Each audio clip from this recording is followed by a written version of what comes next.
Zolrath is an agility-based warrior class hero from the Hypergean faction who specializes in damage and controlling the battlefield. And in today's video, we're going to take a look at his skills and abilities, his teams and uses, and whether or not it's worth investing in this hero. So let's get into it. For his ultimate ability, Time Rift, Zolrath is going to use 200 energy to open up a time rift and disappear from the battlefield. Now during this time, he's going to lose 120 energy points per second, but also gain 9% of his max health per second.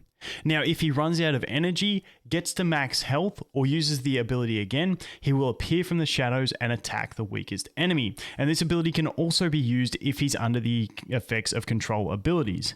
On top of that, Zolrath is going to ignore fatal damage the first time he receives it and instantly trigger this ability regardless of where his energy is at. Next up, we have Doppelganger. For this ability, Zolrath and his future self are both going to attack an enemy multiple times. Now, while this attack is happening, neither Zolrath or his future self can be controlled, but they can both receive damage. Next up is his passive Annihilate. After 18 seconds, Zolrath's normal attacks are going to become empowered and deal 150% damage twice per attack. And after 45 seconds, his normal attacks will be further empowered, doing multiple stage strikes that knock back enemies and also stun them. On top of that, his attack rating will be continually increased by 1% per second until it reaches 70%. And then we have another passive, Deja Vu. For this one, if all of Zolrath's team is dead and he is the last remaining hero on the brink of death, he will revert time back to the start of the battle. Now, when he restarts the battle, he will still maintain the buffs he has received from Annihilate,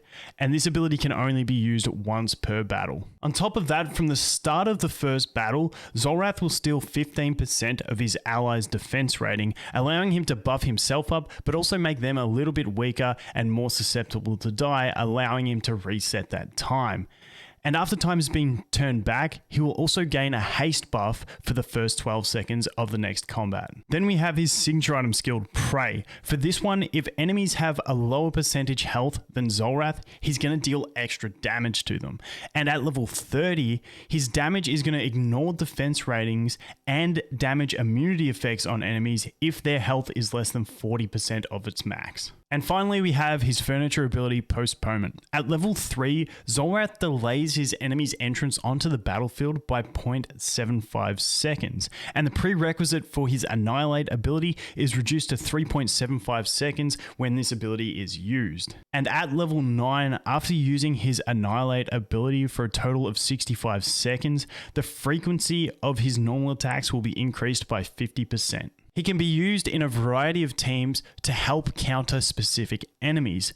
One example of this is you can put Zolrath in a team with an Athalia against an enemy team that has a Zafrael. Because Zolrath is going to slow the enemy team's entry into the battlefield, it will allow Athalia to hit and stun that Zafrael before he has a chance to teleport. But the most common synergy that we do see with Zolrath is with Iron. By Zolrath slowing the enemy's entry into the battlefield, it guarantees that Iron is going to be able to grab enemies even when he starts from the front row position. And this is going to allow some very strong AoE damage in different burst compositions. So the team we're going to look at today is going to be Iron, Lawson, Zolrath, Gwyneth, and Leica.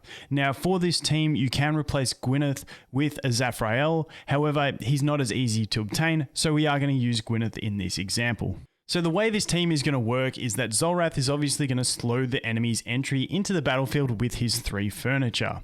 Then we have Iron in that front row, grabbing the 3 enemies in front of him and grouping them up. We then have Lawson, who is going to link the enemy in front of him with the top enemy.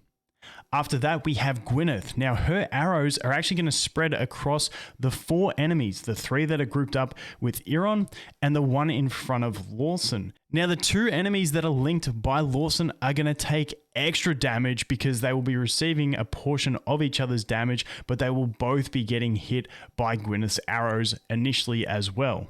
After that, we have Leica, who is fairly stable in burst compositions because she does bring the haste at the start of the battle and that extra energy to allow everything to happen that bit faster. As for artifacts, he can get good use out of Carnage or Chaos Bringer, and if you don't have either of them, you can always use Jura's Eye or Jura's Blade.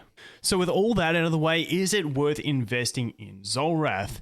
And the answer is yes. The great thing about Zolrath is that he is available from the Challenger store. So even though he is a Hypogean, you can still obtain him without needing to stargaze. And currently he is one of the strongest options to go ahead and obtain from the Challenger store. Now as for investment levels, you really need to get him ascended before you will start seeing the main use from him. He needs that 3 furniture to be able to slow the enemy's entry into battle, which is his main use. So once you have Zolrath ascended, how far do you want to invest into the furniture and signature item? For the signature item, it doesn't really matter. Getting him to 20 is nice on the cheap. His level 30 isn't required, so if you have more important heroes to upgrade, then upgrade them first. As for the furniture, 3 is absolutely mandatory. That is how he gets his main use in a lot of the compositions that he will be used. He needs that to slow the enemy's entry into the battlefield. However, his 9 isn't too important because in most teams he does run with, he's not the main source of damage, so it's not 100% needed. So the safe level of investment is going to be 20 signature item and 3 furniture. But that is going to be it for Zolrath, a very unique hero with the manipulation of time, allowing your team a real time advantage at the start of the battle. Thanks for watching. Hope you guys have an awesome day, and we'll look forward to seeing the next one. Cheers.